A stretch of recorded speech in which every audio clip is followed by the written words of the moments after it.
All right, good friends. Welcome back. Tom Cowley, I.N.N. World Report Radio. All right, now strap yourself in, buckle your seatbelts. Dr. Webster Griffin Tarpley, professore, hair doctor, doctor. Tom, come on. Okay. Let's get to it. Perfect example. He's already cut me off on my own show. Anyway, Webster Tarpley's in the house. I have to back away, not because I just want to, but because I want. He's the only guy I can do that with. Dr. Tarpley, welcome back to I.N.N. World Report. There's so many things to talk about. Syria, Obama is versus Syria, Turkey a little bit, but on the top of the pile is this whole curiously timed leak with this guy Snowden in the former British colony of Hong Kong through the British oracle, The Guardian, and so forth. What are your thoughts? I've spoken about them, but it's better to hear them from you yourself. I would like to propose to people that it may be possible to discredit Snowden as a triple agent. In other words, as a playback agent, as a deployment of the intelligence community, and discredit him and take him down. In other words, defeat a CIA psychological warfare operation. I think this is now within our grasp if certain people would just step forward. The relevant groups are, of course, the left liberals, and we have some signs of stirring skepticism there. And then we have the libertarians and the right-wingers and so forth, the anti-government crowd, and they have tended to fall into this operation at the beginning, but as you were just telling me, it's possible that they will eventually turn away. The predicament of the libertarians is acute because a lot of the libertarian area was created based on a rejection of the 9/11 story told by the Bush administration. But the problem is that since these libertarians have been sucked into the Rand Paul universe, they've become essentially an appendix of the Republican Party, and they're tending to buy covert operations and psyops, the ones that target Obama, because they're so blinded by their hatred of Obama. And this is a very fundamental point. People were so blinded by their hatred of Clinton that they bought George H.W. Bush, so blinded by their hatred of George H.W. Bush that they went for Obama. And now we've got people that are so blinded by their hatred of Obama that they're willing to embrace various monstrosities. So, but as you were saying, there's a possibility that some of these libertarian characters might wake up. I'm just seeing that Bill Ayers talks about Obama as a terrorist. Well, when you hear Bill Ayers, that's the intelligence community. That's an intelligence community provocateur, part of the, what can we call it? The FBI CIA operation that wrecked Students for a Democratic Society, created the Weathermen, wrecked the anti-war movement, the student movement, and so forth. So here we have a professional intelligence community wrecker coming out against Obama. And what I'm driving at is this. The current situation is that the financier establishments, right, the enemy, the banking establishments of London, the City of London, Wall Street, and so forth, their number one priority is to start this war with Syria. They want the United States embroiled in a war with Syria, which will then expand into a war with Hezbollah and probably a war with Iran. You would have then the United States at war with a block of countries that would include Hezbollah, Lebanon. It would include Syria. It would include Iraq, once again, as a Shiite government, and then Iran, and maybe beyond, maybe Pakistan too. That one I can't really say, but the ones that I've said so far are very plausible. So the number one priority is to stop that.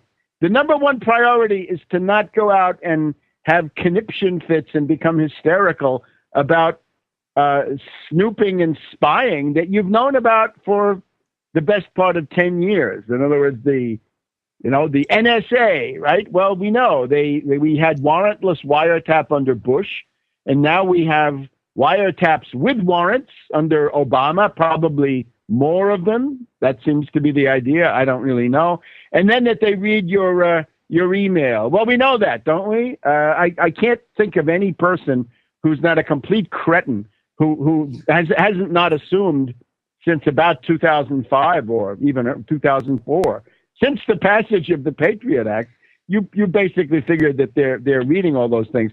And then we have Ed Snowden coming up with the following earth-shaking revelations. Tom, this time you brace yourself, okay? You're going to brace yourself?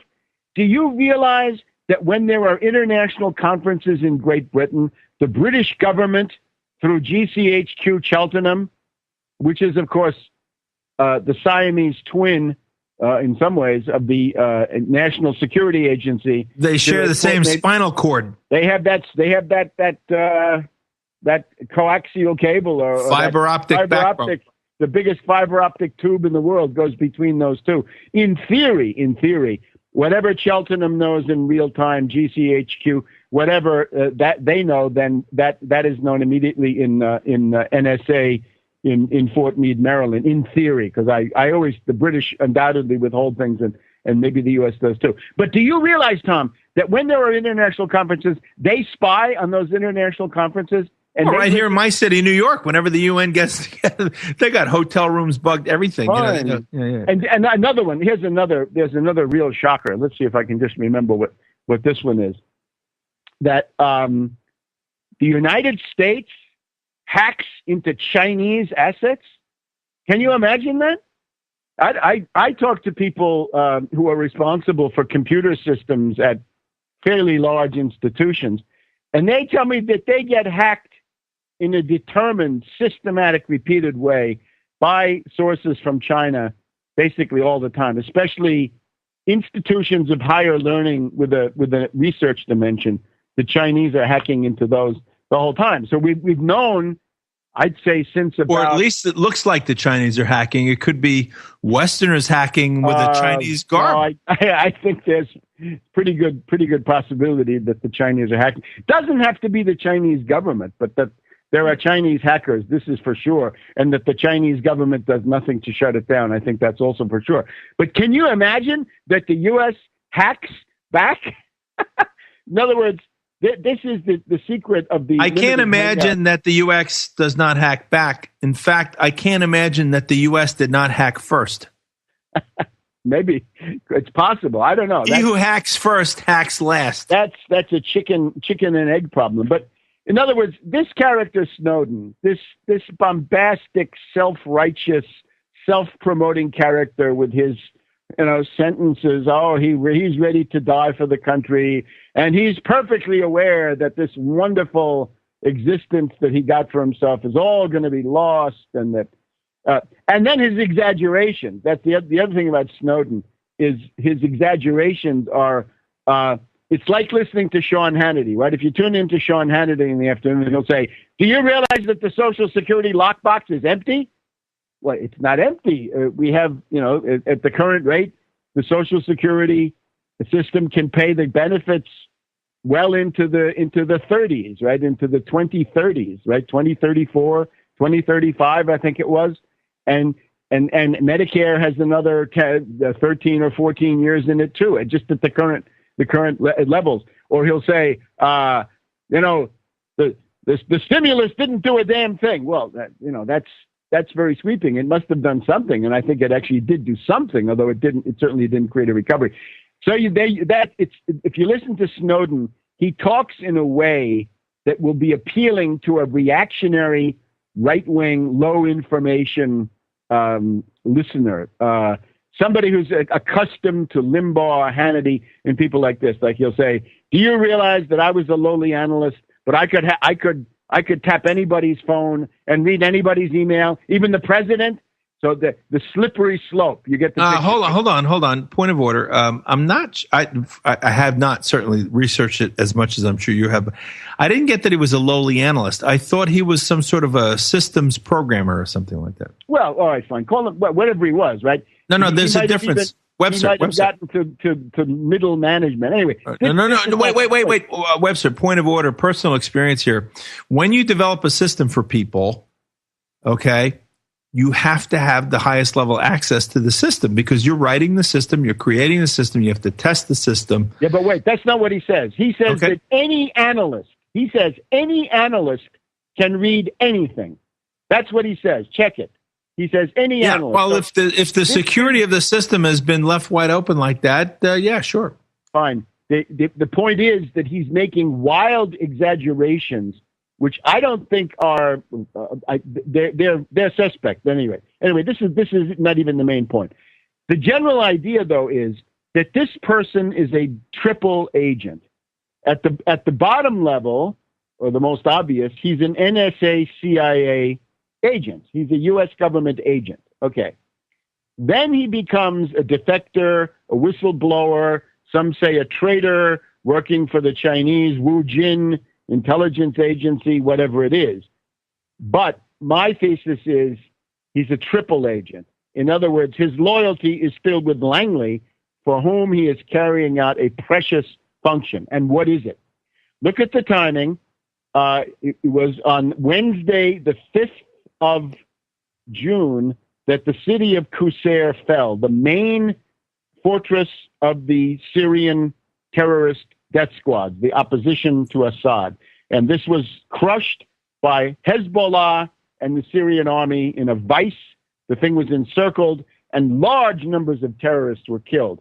And it's like Stalingrad, right? It's a decisive battle. And it also reminds me a little of the Falaise breakout in World War II, right? If you remember, right after the Normandy invasion, there's a period of very little movement, right? Where the beachhead, the hedgerows, the bocage of Normandy.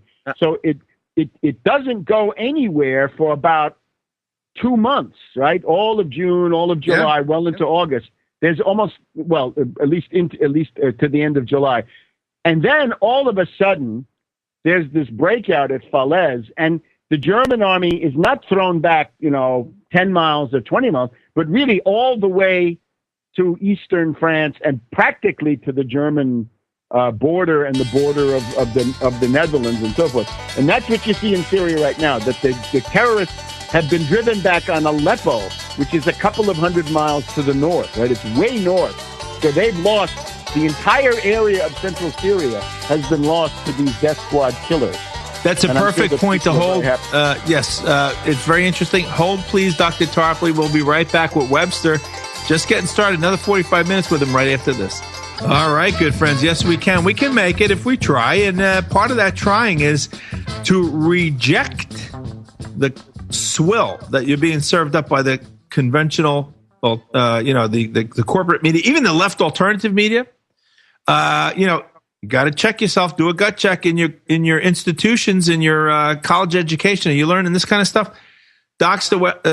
Webster Griffin Tarpley in the house right now. And Webster, before break, you were talking about the possibility of this guy, Snowden, young guy with a magical, it seems, existence, right to the head of the class, no college education. He's, access to all this stuff. Great job. High school dropout, community college dropout earns between $120K and $200K. Pretty good deal. Sounds like another magical, enchanted existence of another young man who was useful to the establishment, many decades ago. I'm talking about Lee Harvey Oswald. You're telling me possibly a triple agent. He's in China right now. The Chinese are thinking about what they should do with him. There was a young Marine named Lee Harvey Oswald who worked on the U-2 project. As soon as he got out of the service, went right to Russia. Right. Similar fashion, offering secrets. The Russians didn't know what to do with this guy at first. Lee Harvey Oswald looked to me like he was a triple agent. Is there any parallels here? I mean, there are triple agents. That is certainly one of them, right? So I would say Lee Harvey Oswald, the base level is he's some kind of military intelligence. There are other findings that he was an agent of the U.S. Customs Service. He was a kind of a contractor for a number of different agencies. But then going to Russia, there's also an attempt to sheep dip him in Cuba. But underneath it all, even though he's defecting, he officially defects, comes back from Russia, tries to defect to Cuba, comes back from that because he couldn't get in. There are multiple Oswalds. When I was looking at the life of Snowden, I'm wondering, are there multiple Snowdens? This is another interesting question, but this also occurred to me. Let me tell you why. Oswald has this wild career, right? Some years spent in New York City. We don't need to go into Oswald too much. Let me tell you about Snowden. What's his story? Comes from around here, pretty much, North Carolina, I guess. Drops out of high school, drops out of community college, but then gets to enlists in the U.S. Army, May 2004. Drops out of that too. Join the special forces. He wants to fight for freedom in Iraq. He's out of that, according to some, because he broke both of his legs, but that's anybody's guess. Then, low-level security guard at the National Security Agency language facility here at the University of Maryland. Then he goes on to computer security at the CIA, including Switzerland. Then he becomes a private contractor for the NSA at a U.S. military base in Japan, and official job NSA Kuniya Regional SIGINT Operations Center in Hawaii. In the course of this, he does work for an MA at the University of Liverpool. So he's got an interesting life. He's also epileptic, interesting aspect. His two big mentors, Glenn Greenwald. Glenn Greenwald is a border guard, a left liberal, in my view, very corrupt. This is a bitter, systematic enemy of 9/11 truth. This is a guy who essentially supports humanitarian intervention. I would say he has a kind of a smokescreen of hemming and hawing over Libya, but he's certainly not against attacking Libya. He's got concerns, right? He has to show his concerns. And then he's got this Laura Poitras that I don't really know much about, but Poitras. She is a documentary filmmaker. So Greenwald and Poitras come together to try to make the myth of Snowden. Now, through the Guardian, through England. Not Guardian, through the Washington Post. In other words, the whole thing is under the aegis of British intelligence. The London Guardian is the left wing of British intelligence. It's got big MI6 input, big Foreign Office input, big London banking, but always left, right? It's the cult of Dionysios. The cult of Apollo is over at the London Daily Telegraph and the London Times. This is the cult of Dionysios. These are the leftists. These are the wine drinking aristocracy that like to have orgies. Whatever they are, the cocaine or laudanum. They were for laudanum. Remember that Assange called himself Mendax. Assange called himself Mendax, the liar. This character calls himself Verax, the guy, the truth teller, I guess. But now let's just go through a quick typology. I'm trying to say that this is an operation. The goal of the operation is what you see. It is to attack Obama, and it's the most effective attack on Obama that we've seen. Obama has lost 18% of his support among the younger set, and he's generally gone down by, I think, 8%, according to a poll. This is because, of course, the American people are not, they are concerned about this question of civil liberties, right? Obama's base, in particular, is very concerned about this. This is a kind of operation that wouldn't work on somebody like Bush, because Republicans, of course, don't care about this stuff in most cases. So it's been a very effective attack. The goal of the attack, though, is not to, just to hurt Obama. It's to get him to do something, because the attack is accompanied by calls from London, from Paris, very public, from the Israelis, maybe not so public, but extremely strident, and from the neocons, which are pretty... Dick Cheney, if we'd have had this intelligence, Cheney, we could have prevented 9/11 while I was on the job sleeping. No, but the point is to attack, that it's time to attack. It's McCain and Lindsey Graham. These are the two to watch. So those are the people that are demanding war. And you got to understand now, Obama is saying no. I see a lot of libertarians, a lot of left liberals. They're so blinded by their hatred and their prejudice. They can't understand Obama has been saying no on these wars. Obama has, after all, ended the Iraq war. And McCain and Graham have been screaming that they wanted a permanent garrison. Well, there is no permanent garrison. There is no permanent base. That's over. The Afghan war, as of today, right? Today is the turning point. Today, all of Afghanistan is under the primary responsibility of the Afghanistan army. The last provinces have been transferred to primary responsibility of the Afghanistan army and police. And then there's also this thing about the authorization to use military force, right? The post 9/11, the equivalent of the Gulf of Tonkin resolution. I never mention this without reminding people that Ron Paul voted for it. He voted for war. He voted for dictatorship. He was just for it before he was against it. But Obama has talked about repealing that particular monstrosity. Unusual for a president to talk about rolling back some of their own power, no? I've never heard Ron Paul or Rand Paul talking about repealing it. I'd like to hear that. But no, it's Obama who talks about it. So I would say this. I'm also not a fool, right? I was the first anti-Obama voice in the world, I think, in very early January 2008, right? Sort of diagnosing what this was. And I wrote 2 books trying to stop Obama from getting to the White House because it has not been a successful presidency. But now we have to be great realists, right? Now the guy's won 2 elections, like it or not. This is what you're stuck with. So now the question is not getting rid of Obama or not, or any of this other crap that these right-wingers will tell you. It is, can you stop the Syria war? Because the Syria war is unlike all these others. This is a country that can fight back. They have real modern weapons. You can kill them, but they may be able to kill you. And that's the Russians are supporting the Russians them. Are there. The Iranians are there. Hezbollah. The Chinese, who knows, right? Hezbollah is altogether formidable. Hezbollah has defeated the Israelis, defeated them twice, once in Lebanon and then again in 2006. I mean, in Lebanon means in the late 70s, early 80s, when the Israelis were ultimately they were driven out, right, in a war that started, it went on for decades. And then in 2006, when the Israelis tried to reinvade Lebanon, they were defeated by Hezbollah and the Iranian by ragtag Hezbollah, comparatively speaking. No, it's not ragtag. It is a very formidable. No, I'm saying comparatively speaking to the vaunted IDF with all its US backing. It just shows you that it's not what you think, right? In other words, ragtag has got to be redefined.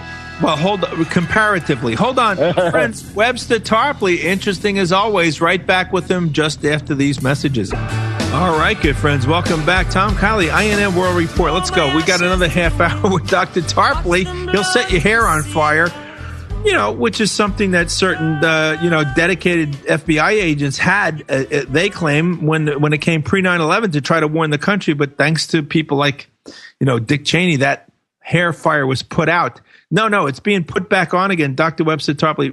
Webster, we were talking about the possibility of the Snowden guy with his charmed, magical existence, being a triple agent. Certainly the effect has been devastating for Obama. He's below 50% in the popularity rating for I think the first time in his presidency. Where does all this take us? You can see that it's a covert operation. It is a PSYOP. It is a limited hangout operation where a mass of carefully prepared doctored materials, which the intelligence agency wants to put into circulation, are not simply released, but they're associated with the figure of a rebel, a defector, a whistleblower, a lone hero who challenges these huge institutions. And of course, it's a complete myth. And we can show this using the examples of Ellsberg and Assange, who are similarly manipulated or witting assets in this way. Let me just go through the typology, though. I wrote an article about this. You can see it at tarpley.net, I think, by tomorrow. It may be up already on the PressTV of Iran. How about this? Just a couple of ways you can tell, right? Because, my stock in trade is I can show you the conceptual method to understand these things, right? If you're dealing with violent terrorism, false flags, state-sponsored things like this, you need to be on the lookout for moles, the private network inside the government that does it, loyal to Wall Street, not the government. You need to be looking for patsies, right? The fanatic, the double agent, the dupe, the psychotic, the criminal element, whatever, the Oswald, the Atta. If I may, Dr. Tarpley, isn't this the way the world actually works? Certainly, you're a student of European history. You lived there. This is Italy. This is the Roman Empire. The conspiracy is the norm for a great. Yeah, fine, but I just wanted to try to tick off these things because this is not even the main point right now. But the moles, the patsies, and the technicians, right, the people who actually do these things behind the scenes, these are people you generally never see. And then the importance of drills and exercises. Okay, so if you've learned that, you know how to analyze those ones. But now it's different. We're talking about these limited hangouts. So what do we find here? First of all, that the limited hangout protagonist, like the hero of the limited hangout, becomes an instant media darling, right? With Ellsberg and the Pentagon Papers, he had 17 newspapers publishing his doctored, tendentious, misleading Pentagon Papers, starting with the New York Times, the Boston Globe, the Washington Post, and all the rest of them. Now, if you had any experience in 9/11 truth or maybe even Kennedy assassination matters, this is not what they do if you're not welcome. You have to be welcome to them. In other words, they have to want to hype your story. Even more accurately, they have to have a gun held to their head and say, hey, this ragtag is coming. You better do your job and open the door for them. Yeah. Well, in fact, right, if they don't like what you're doing, then it's going to be silence or slander, right? You're going to be a Ku Klux Klansman, an anti-Semite, a white supremacist, and a kook, a raving lunatic. Unfortunately, it is also frothing libertarian. That in these movements, there are lots of kooks who are attracted by what they see as the irrationality of it all. And kooks are cultivated, by the way. I get hit every day by people who say, hey, Tom, look at this. Look at this. The Jews are trying to do this and the Jews are trying to do that. Right. There's people that are constantly trying to drag you down into some tar pit somewhere. You know, it's very, All right. So not tar pitly, in the case of Assange, right, he had a pre-constituted media cartel. His stuff was published by the New York Times, the London Guardian, again, El País of Madrid, Spiegel of Hamburg, and Le Monde of Paris. And Assange had been introduced to public opinion by Cass Sunstein, later of the Obama White House, the husband of this Samantha Power. And he had written the great article, Brave New Wiki World, Washington Post, February 4th, 2007, saying, there's a great new group and they're going to destabilize China for us. Now, and he also wrote, familiar to this audience, he also wrote that we need to, all these crazy, insane 9/11 truth people, we need to infiltrate them with cognitive dissonance. The cognitive infiltration of extremist groups who embrace conspiracy theories. But now, the Brave New Wiki World says WikiLeaks is going to attack China. And I would say Snowden is the redirection of this mass of assets back to its original goal, which is to attack China. Now, Snowden, of course, is a darling of all the media. I don't want to go through all these details. It's in front of everybody's eyes, right? The London Guardian becomes his home base. The left liberal Greenwald. Notice Greenwald again, enemy of 9/11 truth. Assange, enemy of 9/11 truth.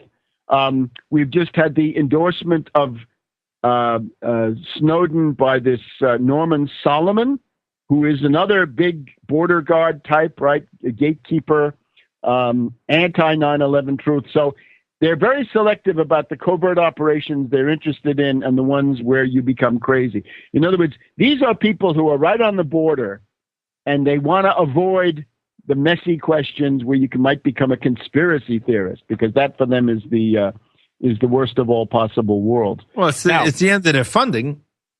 Right. Precisely. But these are people that are now protected. So what have we learned so far? That they become immediate media darlings. They're really preemptive, right? Even before they come out, they're media darlings. On the other hand, the stuff that they have is not new. There's nothing new in it. The Pentagon Papers have nothing new. If you read Le Monde, and as you were telling me, Agence France Presse, or as Joe Calhoun was talking about in his speech there in New York, Agence France Presse was telling you all this stuff, which is basically the Pentagon Papers and more you could read in a French or Italian newspaper. That's Ellsberg. Now we don't need to go into the internal details of Ellsberg's project. How about the careers, right? The people who said Ellsberg is great, who were they, right? Noam Chomsky, Howard Zinn praised Ellsberg, right? It's authentic, it's wonderful, it's a new world. One guy who didn't praise it, who attacked it, was Mort Saul, and the comedian who is still alive. And Mort Saul was out there saying, this is garbage. And he had joined the Garrison inquiry in New Orleans into the JFK murder. And he was a big critic of the Warren Commission. And that was the end of his career. It was career suicide for Mort Saul to come out and attack the Pentagon Papers. Whereas for Chomsky and Zinn, it made them celebrities. Also, the people who gave the Pentagon Papers to Ellsberg, Morton Halperin and Leslie Gelb, both went on to have glittering careers after the fact. Leslie Gelb became the head of the Council on Foreign Relations in New York. Morton Halperin, even today, is the political boss of the Soros group of foundations. Now, the limited hangouts have almost nothing concerning the real big covert operations, right? The JFK, like as in WikiLeaks. JFK and 9/11. Both of these, you get nothing. Right? You look at the Pentagon Papers, there's nothing about the JFK assassination. Nothing. It's almost like it never happened. They do, of course, demonize Kennedy, demonize politicians. They whitewash the CIA on drug running, on assassinations, Operation Phoenix. And, of course, this is all, it's well known, but that's not what you get from the Pentagon Papers. So then in the case of Assange, it's a little bit different because he comes out of an MK Ultra operation, right? But his mind is already mush because of all the LSD that he has. As maybe was the case with Oswald. Quite possibly. Yes. New book by Hank Albarelli detailing the main thing we're trying to get to intersections. The great limited hangout artists have nothing about this, and they're even angry, right? Assange says he's so annoyed when people want to know about 9/11 because that's not important. He's so annoyed that they're distracted. And remind the audience, in case they're not familiar, the great Noam Chomsky, he says, yes, so what? If it happened that way, that's what elites do all the time. But, of course, he's not doing the limited hangout, right? So that's the difference, or maybe he is. But, look, the other thing we got a limited hangout because there's a commercial break. Our next installment is the Damascus Road conversion of Ellsberg and of this Snowden. What an interesting way to frame it. It's biblical, it's geographical, and it's historical. All right, friends, right back with... That's the war. All right, good friends. Some of that new bumper music. Follow the leaders. Yeah. Just don't think, just follow the leaders. That's a great song that illustrates that point for the 1980s. But anyhow, back to Dr. Webster Tarpley. One more segment. Friends, tarpley.net. Go there. Be challenged, be informed, be aggravated, whatever you want, but go there, whatever. He's got also a great show on a couple of networks, at least other networks, but on Saturdays, you can find out all about that if you go to his website. It's all on tarpley.net. And if I may, Twitter feed Webster G. Tarpley, because when it's fast moving, you got to keep up with that. The Twitter feed is the way to get the one line news. Now, just this Damascus Road thing. Right. Last 10 minutes or so. Go for it. Ellsberg was a complete warmonger. He was a strangelove. He was a nuclear planner. He worked for the Rand Corporation. He worked directly for Secretary of Defense Robert McNamara in Vietnam. He worked for CIA General Edward Lansdale, right? The ugly American General Hillendale. The Oliver Stone movie more or less indicates him as the organizer of the Kennedy assassination. So here's Ellsberg. He actually describes a Damascus Road conversion. He says he was at Haverford College in Pennsylvania in August 1969. He heard a speech from a draft resistor who was going to jail. He fell on the ground. He rolled and cried. And then when he got up, he was anti-war. So he started taking the documents, giving them to Senator Kennedy and then the New York Times. Now, I think this is a completely fantastic, unbelievable story. Assange, as I said, is from MK Ultra. And Snowden, well, you said it because of that experience he had in Australia, right? Yeah, in other words, his childhood, the cult he was raised whole in. childhood, he was in an LSD cult of MK Ultra, the Ann Hamilton Byrne cult. It's all in the article, and we got to get to the point now. The Snowden is somebody who starts as a warmonger. He wants to be in the special forces. He wants to go and kill Iraqis to make them free, and then now we're supposed to believe this same guy a few years later is now concerned with civil liberties. Snowden, of course, has got this great timing. We've talked about that. The other thing, of course, is the limited hangout prepares the large covert operation.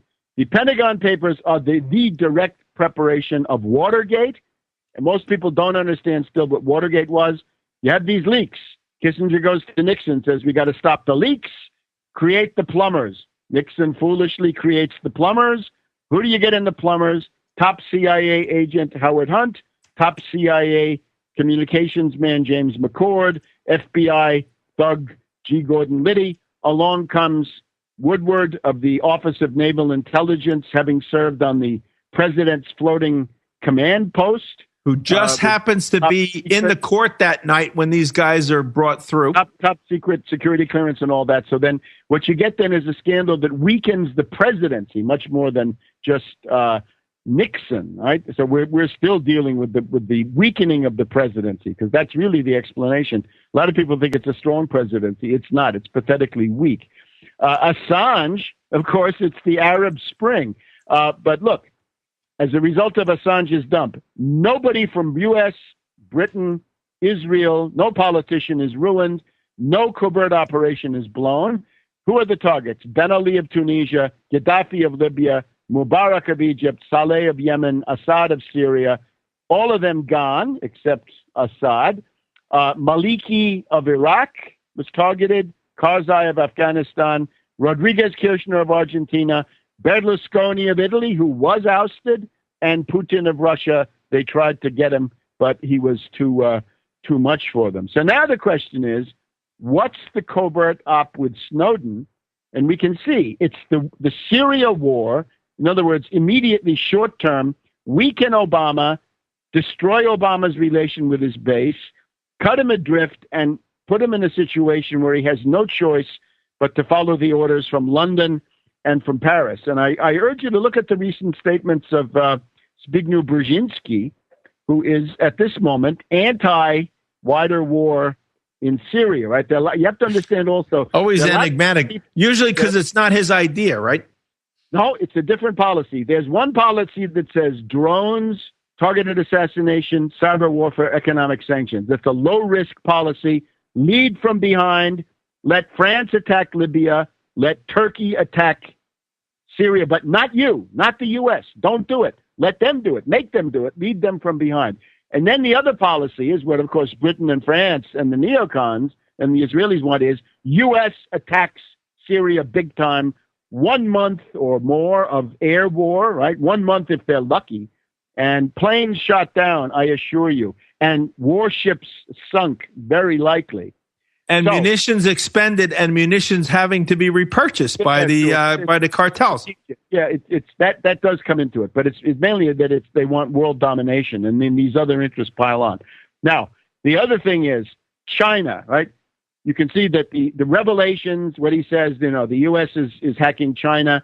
A lot of tension now between the U.S. and China. This inserts itself into a pre-existing campaign, right, where the Obama had been saying, the U.S. government says China is hacking us, and then they have this summit and all this other stuff. But we never hack ourselves. Who, us? And then there's the Europe, right, with the tension with Putin and the others at this conference that's just going on now. But now there's a deeper level. If you look at Hong Kong, you will see that there's a movement of Chinese dupes in Hong Kong supporting Snowden, that he's their culture hero, right? He's for internet freedom. And, of course, the big issue that the CIA wants to push, the original WikiLeaks issue for China, is computer transparency and attack the Great Wall of China, right? And this has been going on since late 2009, 2010. Now, here's the strategic perspective, Noah, and this is really the essential part. Please let me get through this. We have some rumblings in the left liberal community that this guy is a fraud. And I want to say, first of all, hats off to Naomi Wolf. You know Naomi Wolf, right? She's a feminist. Yes, Was here in New York. Advisor to Al Gore's campaign. Yeah. Okay. The brown tie woman. Naomi Wolf, not Klein, but Naomi Wolf. My creeping concern that the NSA leaker is not who he purports to be. My creeping concern is that the NSA leaker is not who he purports to be, and the motivations involved in the story may be more complex than they appear to be. Now, it's all very cautious, but she's essentially saying, I don't believe this guy. She says, I'm so reluctant to cast any skepticism on this wonderful, epic of heroism and all that, but she does. And she has arguments which I don't know if these arguments have particular merit, but it's good that she's doing what she's doing.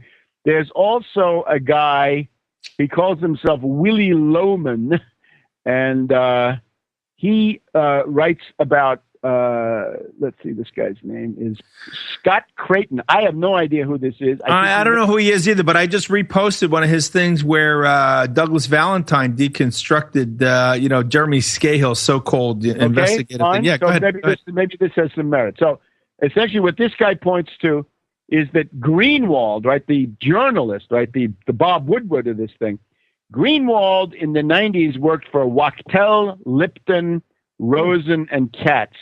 Wow. This is mergers and acquisitions, J.P. Morgan, Bank of America, Goldman Sachs, Larry Silverstein, for those of you who remember him, and Bernard Nussbaum is a partner. He's White House counsel to Clinton. Rabid supporter of Bradley Manning and WikiLeaks. Rabid antagonist to 9/11 Truth. 9/11 Truth.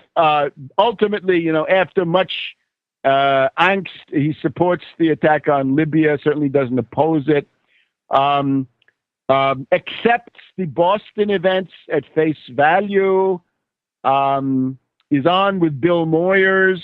Darling of Rachel Maddow. There we go. And Amy Goodman tonight. And Amy Goodman, of course. A 1.5 hour embrace, a love fest between Amy Goodman. Do we even need to bring that up? It should be assumed. No, but it's important to see. So the usual suspects, right? The usual cartel. So here's what I propose to people. Get out there and fight. If you've got Twitter, if you've got a website, if you've got any means, go on chat rooms, get on websites, get yourself a screen name, fight back. This guy can be taken down. In other words, there's already enough skepticism, thanks in particular to Naomi Wolf. The answer is yes, Naomi Wolf is absolutely right. This is a fraud, and don't believe it. And get your attention back to Syria. In other words, the job right now is not to attack Obama. It's not. It's to attack the principal warmongers, Cameron of Britain, Haig, the foreign secretary in London, Hollande of France, and Fabius, his foreign minister, right? Those guys are the big loudmouths about chemical weapons and all this garbage. You want to attack McCain, you want to attack Lindsey Graham because they're demanding war. And Obama is adrift. And again, if you can't see this, you really should, get some better grounding, glasses, political analysis, because it's very obvious. Obama is dragging his feet. He's reluctant. He's vacillating. He's feckless. He's all this other stuff. Ray McGovern says he's afraid of getting the Martin Luther King treatment. That's right, as he says. Right, we went through this last week. Now, I'm sorry to see that a lot of the main so-called libertarian, sort of Rand Paul sites are completely naive on this, right? Rand Paul did vote to try to block this, army, going into the Syria conflict, right? Yeah, but you got to get in, you got to get down here and grapple, right? You've got to get in and say, this is a fraud. Glenn Greenwald is a fraud. Snowden is a fraud. The London Guardian is a fraud. This documentary filmmaker is no great shakes either. And we don't believe it. In other words, go back and do what Mort Saul tried to do to the Pentagon papers. Well, there's a great Mort Saul story I have. I don't have time. But, one of the great things, Dr. Tarpley, why we like to have you on the show is that you are flexible. Sometimes people like Obama, who were a fraud, can rise to the occasion on an issue-by-issue basis. So we appreciate you for that. That's very important. You've got to be intelligent and realistic. You got to have a good intelligence picture, and you got to be responding to current events, to the current situation right now. and not do it on the basis of your current situation. Is that's all the time we have? Webster Tarpley. The weathermen wrecked the anti-war movement, the student movement, and so forth. So here we have a professional intelligence community wrecker coming out against Obama. And what I'm driving at is this. The current situation is that the financier establishments, right, the enemy, the banking establishments of London, the City of London, Wall Street, and so forth, their number one priority is to start this war with Syria. They want the United States embroiled in a war with Syria, which will then expand into a war with Hezbollah and probably a war with Iran. You would have then the United States at war with a block of countries that would include Hezbollah, Lebanon. It would include Syria. It would include Iraq, once again, as a Shiite government, and then Iran, and maybe beyond, maybe Pakistan too. That one I can't really say, but the ones that I've said so far are very plausible. So the number one priority is to stop that. The number one priority is to not go out and have conniption fits and become hysterical about snooping and spying that you've known about for the best part of 10 years. In other words, the NSA, right? Well, we know we had warrantless wiretap under Bush, and now we have wiretaps with warrants under Obama, probably more of them. That seems to be the idea. I don't really know. And then that they read your email. Well, we know that, don't we? I can't think of any person who's not a complete cretin. They have tended to fall into this operation at the beginning, but as you were just telling me, it's possible that they will eventually turn away. The predicament of the libertarians is acute because a lot of the libertarian area was created based on a rejection of the 9/11 story told by the Bush administration. But the problem is that since these libertarians have been sucked into the Rand Paul universe, they've become essentially an appendix of the Republican Party, and they're tending to buy covert operations and psyops, the ones that target Obama, because they're so blinded by their hatred of Obama. And this is a very fundamental point. People were so blinded by their hatred of Clinton that they bought George H.W. Bush, so blinded by their hatred of George H.W. Bush that they went for Obama. And now we've got people that are so blinded by their hatred of Obama that they're willing to embrace various monstrosities. So, but as you were saying, there's a possibility that some of these libertarian characters might wake up. I'm just seeing that Bill Ayers talks about Obama as a terrorist. Well, when you hear Bill Ayers, that's the intelligence community. That's an intelligence community provocateur, part of the, what can we call it? The FBI CIA operation that wrecked Students for a Democratic Society, created in a determined, systematic, repeated way by sources from China, basically all the time, especially institutions of higher learning with a research dimension. The Chinese are hacking into those the whole time. So we've known, I'd say, since about... Or at least it looks like the Chinese are hacking. It could be Westerners hacking with a Chinese garb. No, I think there's pretty good possibility that the Chinese are hacking. Doesn't have to be the Chinese government, but that there are Chinese hackers, this is for sure, and that the Chinese government does nothing to shut it down. I think that's also for sure. But can you imagine that the U.S. hacks back? In other words, this is the secret of the... I can't imagine that the U.S. does not hack back. In fact, I can't imagine that the U.S. did not hack first. Maybe. It's possible. I don't know. He who hacks first hacks last. That's a chicken and egg problem. But in other words, this character Snowden, this bombastic, self-righteous, self-promoting character with his sentences, he's ready to die for the country, and he's perfectly aware that this wonderful existence that he got for himself is all going to be lost, and that and then his exaggerations. That's the other thing about Snowden, is his exaggerations are It's like listening to Sean Hannity, right? If you tune into Sean Hannity in the afternoon, he'll say, "Do you realize that the Social Security lockbox is empty?" Well, it's not empty. We have, at the current rate, the Social Security system can pay the benefits. All right, good friends. Welcome back. Tom Crowley, I.N.N. World Report Radio. All right, now strap yourself in, buckle your seatbelts. Dr. Webster Griffin Tarpley, professore, hair doctor, doctor. Tom, come on. Okay. Let's get to it. Perfect example. He's already cut me off on my own show. Anyway, Webster Tarpley's in the house. I have to back away, not because I just want to, but because I want. He's the only guy I can do that with.